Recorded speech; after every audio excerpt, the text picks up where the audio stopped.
You know that feeling? That constant pull in a million directions. Like you're supposed to care about everything all the time. Oh, absolutely. The pressure to be more happier, richer, just better. Yeah, more perfect. Yeah. It's exhausting, right? Always chasing something. Totally. Well, today we're diving into a book that really pushed back against that whole idea. Yeah. Famously so, Mark Manson's The Subtle Art of Not Giving Effect. That title, it definitely got noticed. Didn't it just? I mean, millions sold, bestseller lists, even a movie. It clearly struck a chord. And it wasn't just the title. There's a real message under there. And that's exactly what we want to do in this deep dive. Go beyond the, let's say, provocative title. Right. We're going to unpack this idea of selective caring, look at how you might actually use it, but also we need to talk about the criticisms, because there are quite a few. For sure. Our goal here is to really get what Manson means by not giving a fuck and, how that perspective might actually change how you deal with life's challenges. And let's clear this up right away, because it's the biggest misunderstanding. When you hear not giving a fuck, you might think, okay, so just check out.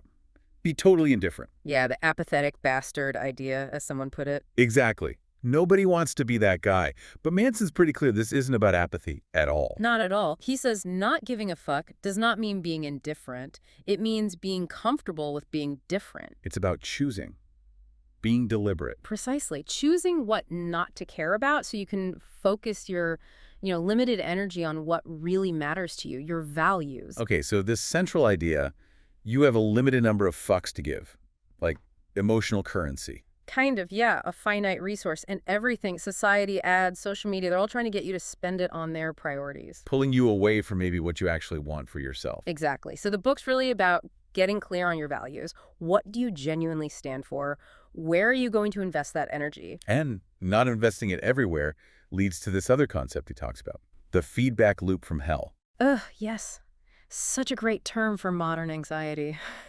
It's basically when caring too much about the wrong things, or even just desperately wanting positive experiences, backfires. How so? Well, you start feeling bad about feeling bad, or you get anxious about feeling anxious. Oh, right. That spiral. Yeah. The desire for a positive experience itself becomes negative. He calls it the backwards law. Chasing happiness makes it run away, but accepting a negative experience, that can actually be positive. That's so counterintuitive, isn't it? Flips everything around. It really does. And it kind of explains why Manson thinks society pushes us towards more. Yeah. He's a bit cynical here. It's just a bit. Okay, maybe more than a bit. He basically says, look, the world wants you to buy more, own more, be more because, well, giving a fuck about more stuff is good for business. Makes sense. And the internet just pours fuel on that fire. Totally. Yeah. All those highlight reels, right? Yeah. Stellar success after stellar success. Yeah. You never see the messy middle, the boring bits. Nope. And it leaves you feeling inadequate, like you're falling behind. He argues our crisis has shifted. It's not really material scarcity anymore for many of us. It's existential, spiritual maybe. We have so many options we don't know what's actually worth caring about. Which brings us to the next big idea, problems. Right. If chasing happiness can trap us and society pushes us the wrong way, what's the alternative? And Manson's take is, well, it's about problems. He says they're unavoidable, part of the deal, so stop trying to dodge them. Which is so different from a lot of self-help, isn't it? That whole manifest a problem-free life thing. Completely. He says don't hope for a life without problems. Hope for a life with good problems. Good problems. What does that mean? It means choosing your struggles. He asks this really powerful question. What pain do you want in your life? What are you willing to struggle for? Wow. Okay. Because that answer, he believes, shapes your life more than just listing your desires. Happiness isn't avoiding problems, it's solving them. Finding the problems you actually enjoy solving. Exactly. Enjoying the process, the struggle itself, not just hoping for the perfect outcome. It's like being honest that anything worthwhile takes effort, maybe even involves some pain. Precisely. He says everything worthwhile in life is won through surmounting the associated negative experience. Trying to escape all struggle just backfires. Like that example of a breakup. You could go down the path of, say, drinking too much. That's choosing bad problems. Right. Or you could choose the better problems, like facing the hurt, learning from it, maybe the awkwardness of dating again. It's still struggle, but it leads somewhere better. it's choosing the struggle that leads to growth. And this loops right back to values. Okay. So self-improvement isn't just about feeling good. Nope. He says it's about prioritizing better values, choosing better things to give a fuck about. And he's pretty specific. How so? Good values, they're based in reality, they're constructive for society, and you can generally control them, like honesty, creativity, standing up for yourself. Bad values. They tend to be superficial, maybe destructive, and often outside your control, like needing constant pleasure, basing your worth on money, always having to be right, or that forced positivity thing. That forced positivity. Yeah, that can be exhausting. It's a really useful filter to look at what you're actually prioritizing day to day. And this connects to another big, maybe tough idea. Yeah. Personal responsibility. Huge one. Manson argues we are responsible for everything in our lives, no matter the external circumstances. Whoa, everything. That sounds harsh. It's not about fault, it's about response. You don't control what happens to you, but you always control how you interpret it, how you react. Your internal response. Exactly. He flips that old saying, with great responsibility comes great power. You gain power by taking ownership of your reactions. Is that where the William James story comes in? Yes.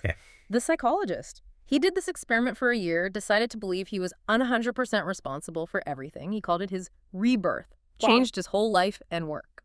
Taking responsibility unlocks potential. Okay.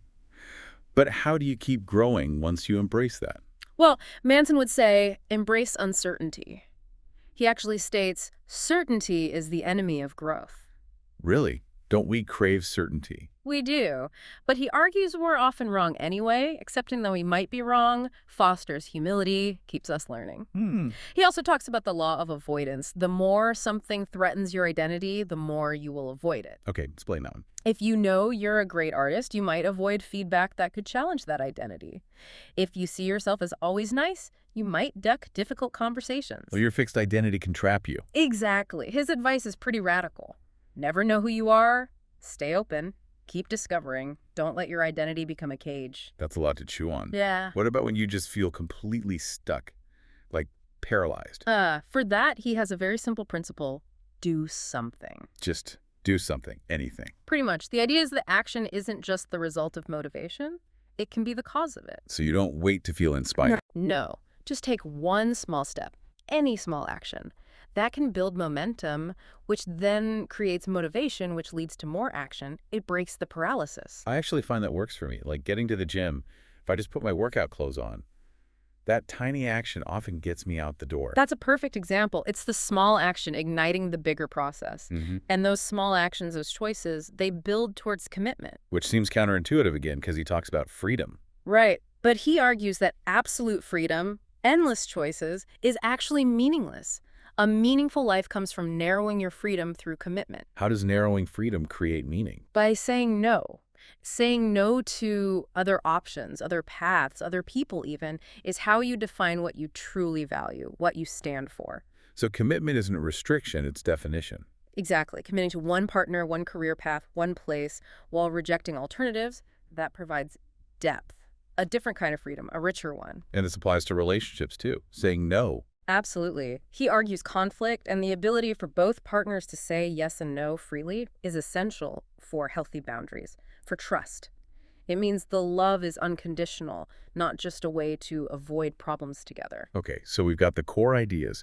Choose your fucks, embrace good problems, take responsibility, commit. It's a compelling framework. It is. But it definitely wasn't met with universal praise. No, definitely not.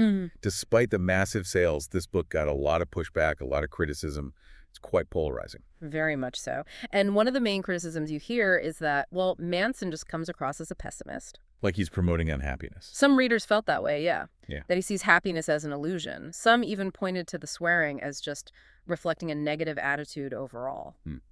I can see that interpretation. What else? Another common one was repetitiveness. People felt the main ideas were, basically common sense. Like it could have been a blog post. Exactly. Or maybe surface-level stoicism written for bros, as one critique put it, that it wasn't really groundbreaking. Okay. Any other major criticisms? Yes, quite a few focused on his examples.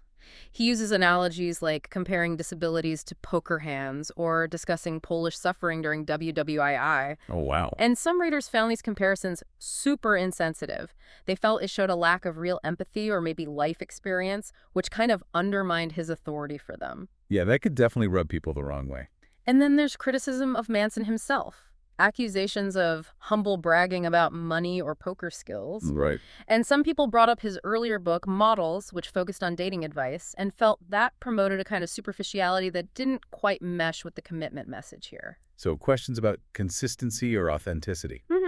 There was even a critique citing scientific evidence, arguing that happiness is demonstrably better than unhappiness, directly challenging what they saw as Manson's negativity. So a real range of objections. Definitely. And some just chalked up the success to marketing, that the edgy title hit a specific niche, self-help for guys who hate self-help, rather than the content being truly revolutionary. The title was undeniably a huge factor. No question. But it is fair to bring in Manson's own take here. He has said, he writes, self-help for people who hate self-help. He's aiming for something more practical, more realistic. Right. He's aware of that positioning. And he even admitted the title, The Profanity, was a deliberate marketing move. He apparently said something like, I wanted to write about values, but didn't think anyone would buy it, so I had to put fuck in the title. Huh. At least he's honest about it. Very self-aware about the packaging. So as we wrap up this deep dive, it's clear the subtle art of not giving a fuck is, well, it's complicated, polarizing for sure, but also undeniably influential. It definitely makes you think. It does. It challenges a lot of standard self-help ideas, pushes you towards a more intentional life. It's really asking you to look past the surface, to see struggle not as failure, but as necessary, to own your reactions, define your values, and just be really selective about where that finite energy goes. Choose your fucks wisely. And he leaves us with that very stark reminder, doesn't he? That you're going to die one day. You and everyone you know are going to be dead soon. Pretty blunt. Yeah. He suggests that a lot of what we do trying to leave a legacy, these immortality projects, it's all driven by that fear of death. So thinking about that, about our limited time, what are the small, maybe even mundane daily fucks that you, listening right now, will choose to give? The ones that actually shape your legacy. Not the big flashy stuff necessarily, but the quiet, consistent choices that align with what truly matters to you deep down, knowing that your time, your attention, that's the most precious thing you have. Yeah. What are you really investing in it?